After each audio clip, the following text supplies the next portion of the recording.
Welcome to the Brie Pod. I'm here with Jayme Velleca, End of Life Doula and Nurse. Hi, Jayme. Hi. I'm so excited to have you on here today. You actually helped me with my podcast episode and made the very first All About Brie clips, and you made quotes. And then I was like, you need to come on the podcast. Yeah, it's great. I'm honored to be here. Thank you so much. Yes. So before we dive in, tell us a little bit about you. Well, my name is Jayme Velleca, and I am a nurse. I have been actually a travel nurse for about 4 years, I think. 4 years. And I've been a nurse actually today. 7 years ago, I graduated from nursing school. So for Yay! 7 years, I've been a nurse, and I've worked in healthcare since I was 15. I really love traveling and helping people. I used to volunteer at an animal adoption center, actually in Maine. So it's something that I'm truly passionate about. I adopted my cat from there. His name is Oh, Bobby. He's basically like a hippie cat, um, but he is amazing. And he's traveled with me. So that's the basics about me, I guess, like most simple. oh, I love that. And that's so cool that you get to travel and just like help people, but also see, the areas that you're going to. Um, and I love that you have little kitty that's a hippie.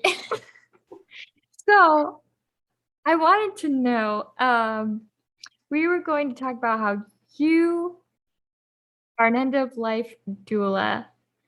And I was curious, like, so you're a nurse for 7 years. What made you want to be an end of life doula as well?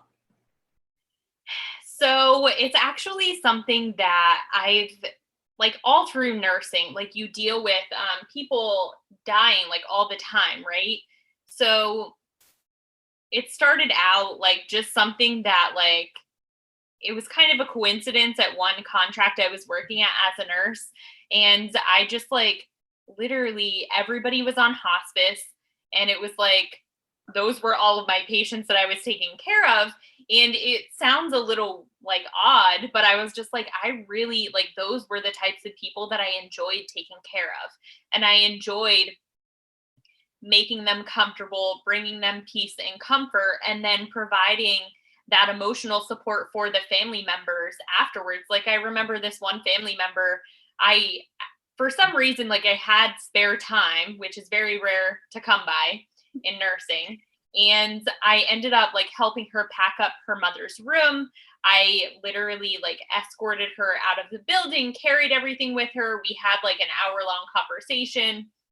Um and it was just like very nice to be able to support her like in that way. It's something that I had not really gotten to do before. And then just like along the way, like there have been some patients, especially because of like COVID, um, that I was providing that emotional support, and family would ask me to make sure that their loved one wasn't alone when they passed away.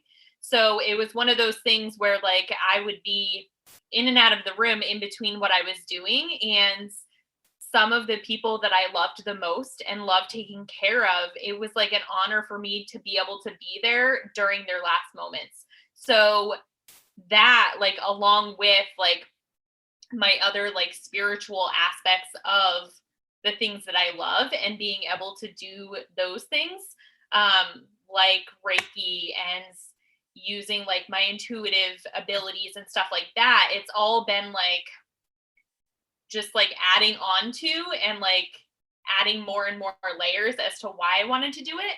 And then I've also had like these odd experiences with like people at the end of life where I don't know if I told you this in our first conversation, but I was like, it was during COVID and I had walked into this patient's room and I was like, man, like we're not allowed to have visitors in here. There's this guy sitting in the room. And I'm just like, that's super weird. Like, I don't know what's going on here. Like, why there is somebody here?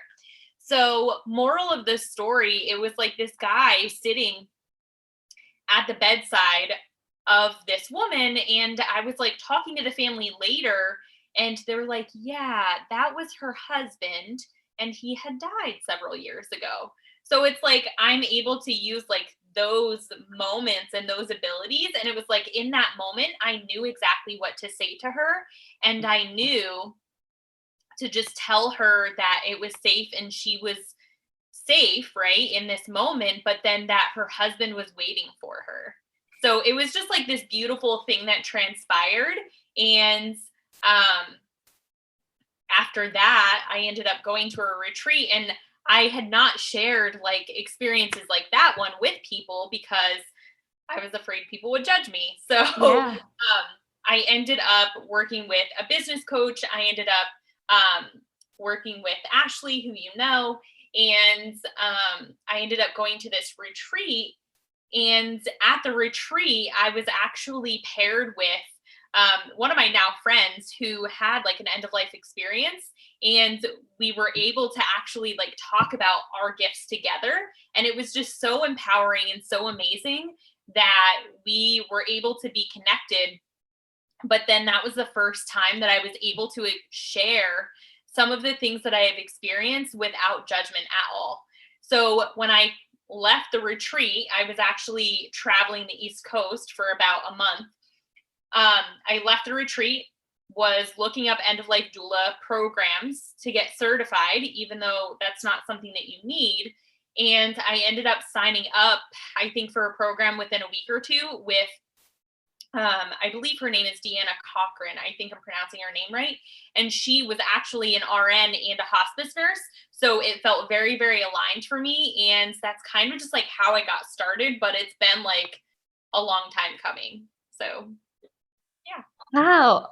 That experience is so cool. Like it's like such a bittersweet moment right there because you see this guy, like I know for me with my gifts and stuff, I don't actually want to see anything, but I feel like you are so open in a very protected, good way where it's needed. You're seeing like to see her husband there and to be able to share with her that he's waiting. Like I feel like that's such a gift in itself. So that's beautiful that you had that experience, and I'm sure as you go toward more and more this end of life doula journey, you're going to have so many more experiences with that kind of stuff. So that's so cool. And what a beautiful, I want to say passion, but also like life purpose that you have. That's so cool. Like, what a beautiful thing.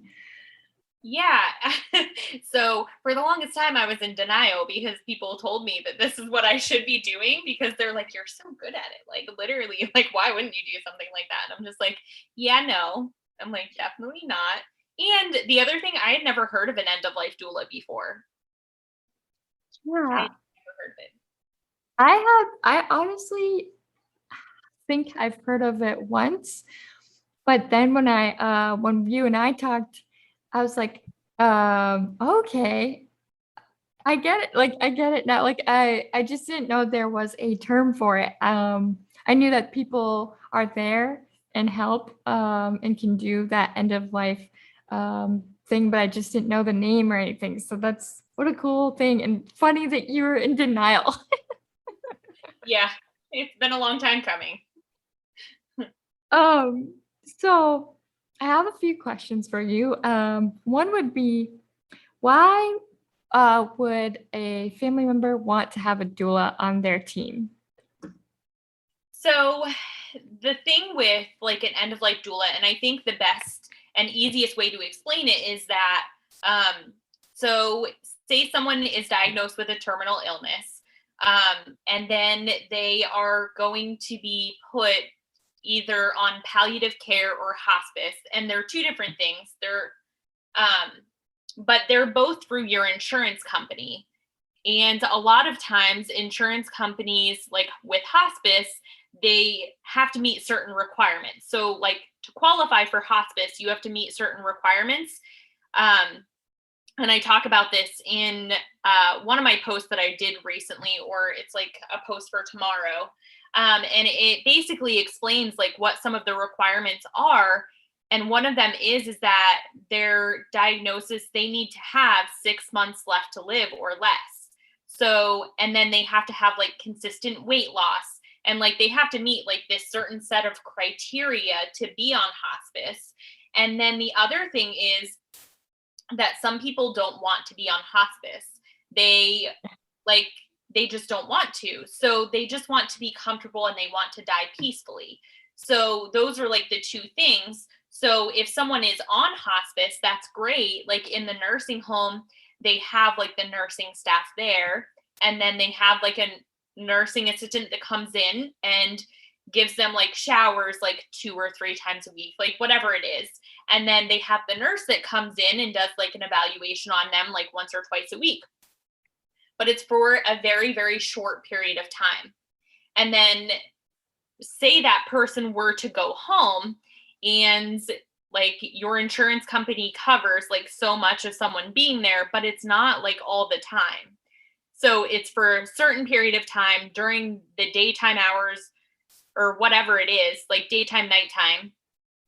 And the family is left to care for that loved one the rest of the time. And if they don't have like the resources to be able to do that, that's where an end of life doula would come in. So end of life doulas can do so many different things, but like one of the things that I know that I can provide, since I was a nursing assistant, I was a nurse, right, is I can provide respite care, which is basically providing family members a short or a longer term of care so that they're able to sleep a full 8 hours at night.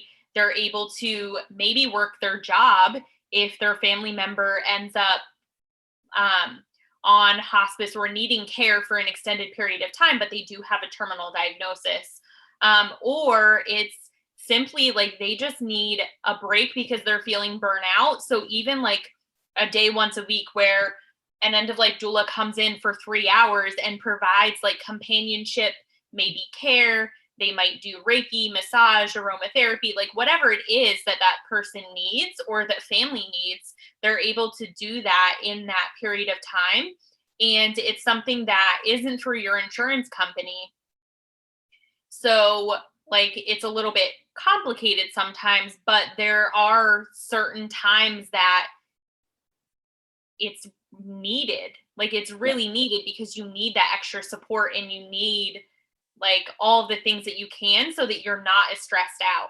So like an end of life doula can also come in and help you with household chores. They can go grocery shopping for you. They can do like whatever it is to put your mind at ease so that you can be able to focus on your loved one and really be present in those moments and spend the last periods of their days with them. So that's kind of. Wow, that's really beautiful. I feel like the reason why that sounds like such a beautiful investment is because like it's like you were saying with your insurance, you're getting like the system, what is required, what they say is okay. But with an end of life doula, it sounds like you're getting like almost like another family member, like a sister, a long lost sister that just came in. It was like, hey girl, you you get some rest. I'm gonna take care of this stuff and sit with grandma, while I do this, housework or something. I just love that it's like that family member vibe of maybe a support system people don't have, maybe there's not many relatives that can cook them meals so that they're able to spend that time with, their loved ones. So that is, I feel like there's love, like that. The first word that came into my mind when you were saying this is like someone that's coming in to basically love you and just be like, hey, what do you need or what do you want me to do for them? So that's cool. Exactly. It's one of those things where you just like walk in and you're just basically like, whatever you need, I'm here for you. Like, that's all it is. I'm here to support you. Oh, that's so beautiful. So then my next question would be, during these times with COVID, I know that we were talking about this before we came on, or the last time we spoke, and COVID made it where people could not see their loved ones, or some of the areas did let you see them from the window or something, but some didn't. So like what what advice can you give family members that are unable to visit, or like what are options can they do now with COVID creating such visitor issues? Yeah. So, I mean, it obviously depends on each different facility. So, say your family member is in a nursing home.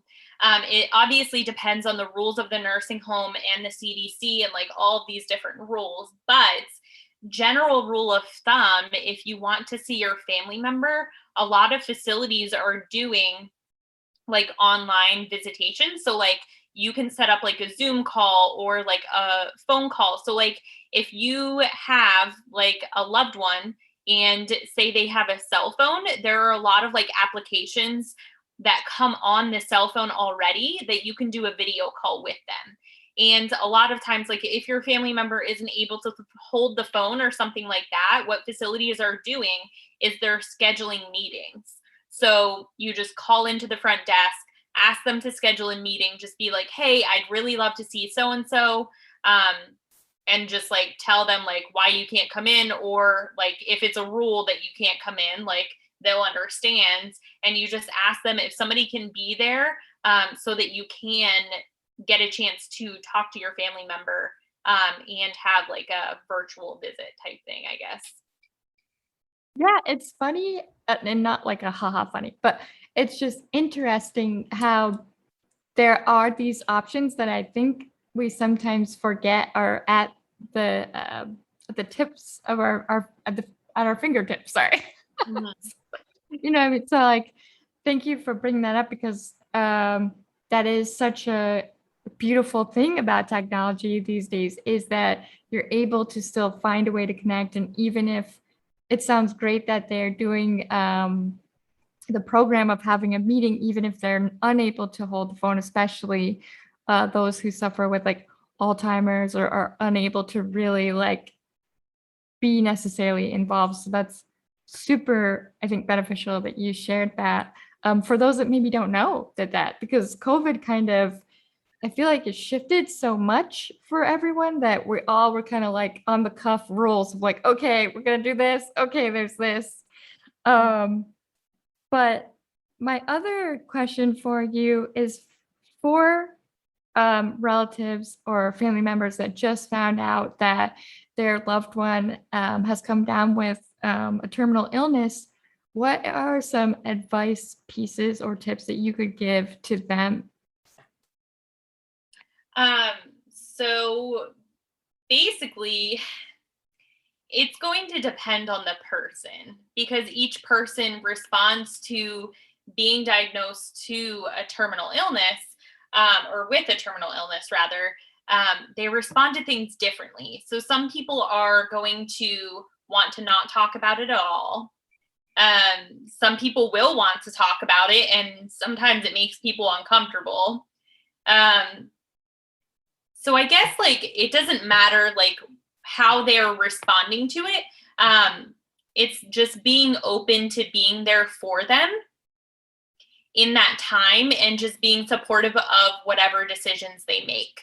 So I will actually talk about my friend real quickly. Just like as an example, right?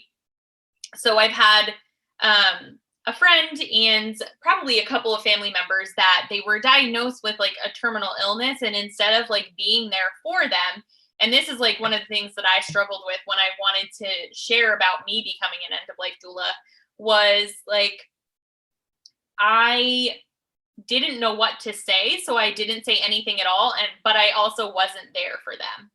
So my very best advice would be to just be there for them no matter what their decision is. And if you need to take like whatever time that is for yourself to process, definitely do that.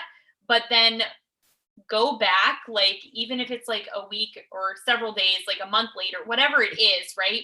Take the time that you need, but go back and touch base with them and still check in with them and still see how they're doing and see how you can support them, because you do need to process your own feelings, but like it's also important for them to have people that are being supportive and checking in on them so that they don't feel isolated during their last like several months here, weeks, like whatever it is. So it's just kind of about being able to be there for them but process your emotions, and it's kind of like a balance because sometimes it can be really hard. Like it Yeah. depends on like how close you are to the person, or like different emotions are going to come up for you, as well as the person that was just diagnosed. So it's kind of just like finding a way to be able to balance the two, but also be supportive and be there so that you don't end up questioning your decisions um, during that time with that person after they're gone. So, does that make sense? Yeah, no, it does make sense. It's so true because I know, like, looking back on relatives that were put on hospice or were put in that, that it's that not put in because, but like that last time for them. Um, I think the first response is always like, oh no. And then you're like, it's not like in a rude way, but then you have that protective layer where you're like, well, I'm not ready for this, so block. I'm not gonna see you because I'm not ready. But what I had learned through my family is that it's just even when you're not ready, they may not even be ready, and they need that support and love from you too. And um, I know, like we talked before, I was telling you about that, Jerry that I met at,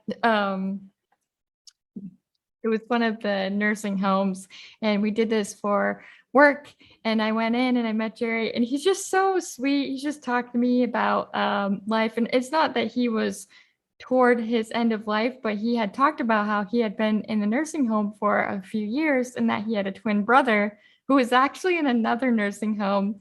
But I'm not sure why they didn't bring him over because I feel like I would be the kind of person that would be like, my twin's gonna be the same one with me. But Jerry was so cool. And ironically, my brother's name is Jerry too. But Jerry was so cool. And then I said, well, do you have any grandkids? Do you have any, a spouse? And he told me, I believe his wife had passed away. And he did have kids and grandkids, but they hadn't seen him in like forever. It was like so long. And it just made me so sad because he was so sweet and present and open. And I've noticed with many of the nursing homes that we've been to, there's always so many people like that don't like, it's like people just stop visiting. And not to say that life doesn't get in the way because it does, but it's just finding different ways, even if it is picking up the phone to call or video chat for a second. Like we can make time if we find the time. Well, if we're willing to find the time. Exactly. Yeah, that totally makes sense. That actually brings up another point, and I think people forget about this. So this is just like an extra tidbit of information. So if you have like a loved one that is nearing the end of their life or that is in the nursing home, simply creating, even just typing up like a small Word document with information about your family member so that the people that are caring for them can tailor the care that they're providing to that person. So like you can put in this document or like creating a memory book so that your family member can look through it, and just having things like their favorite food, their favorite music, their favorite like specific, like get more specific with it, like their favorite songs and like whether they like to sing, cook, like fold laundry, like whatever it is that they enjoy doing, so that during like that transition or even right now during COVID, like the people that are taking care of your family members know all of the things that are like true to them, and they can really tailor the care to them and provide like the best care for them possible. So that's just like random information.